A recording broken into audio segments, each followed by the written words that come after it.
আমরা আপনাদেরকে কথা দিচ্ছি, আপনি যদি 10 দলীয় জোটের প্রার্থী হিসেবে আমাকে ভোট দিয়ে শাপলাকলীকে পঞ্চগড় 1 আসনে বিজয়ী করেন, পঞ্চগড় 1 আসনের কোনো শিক্ষা প্রতিষ্ঠানে দলীয় লেজুর বৃত্তি করা কাউকে সভাপতি সেক্রেটারি আমরা বানাবো না। আমার দলেরও কাউকে বানাবো না, 10 দলেরও কাউকে বানাবো না, অন্য কোনো দলেরও কাউকে আমরা বানাবো না।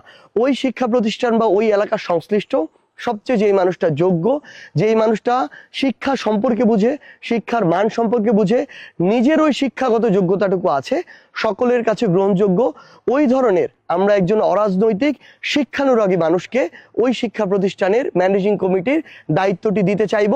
সবচেয়ে ভালো হবে, রাজনৈতিক দলের আমরা কোনো ইন্টারফেয়ারই রাখবো না। প্রশাসনের পক্ষ থেকে, শিক্ষা মন্ত্রণালয়ের পক্ষ থেকে, শিক্ষা প্রতিষ্ঠানের যারা আছেন তাদের পক্ষ থেকে তারা সিদ্ধান্ত নেবেন যে কে হলে সবচেয়ে ভালো হয়। আমরা শুধু এটা দেখব যে সবচেয়ে ভালো মানুষটিকে সেখানে দেওয়া হয়েছে কিনা। আমাদের এটি কমিটমেন্ট, শিক্ষা প্রতিষ্ঠানকে বাঁচাতে, তথাকথিত রাজনৈতিক কালচার থেকে শিক্ষার মানকে বাঁচাতে আমরা আমাদের জায়গা থেকে এই পদক্ষেপটি নিব। শুধুমাত্র নামকা আসতে শিক্ষার গুণগান গাইব না। আপনারা ভোট দিন পঞ্চগড় 1 আসনে 10 দলীয় জোটকে, শাপলাকলীকে।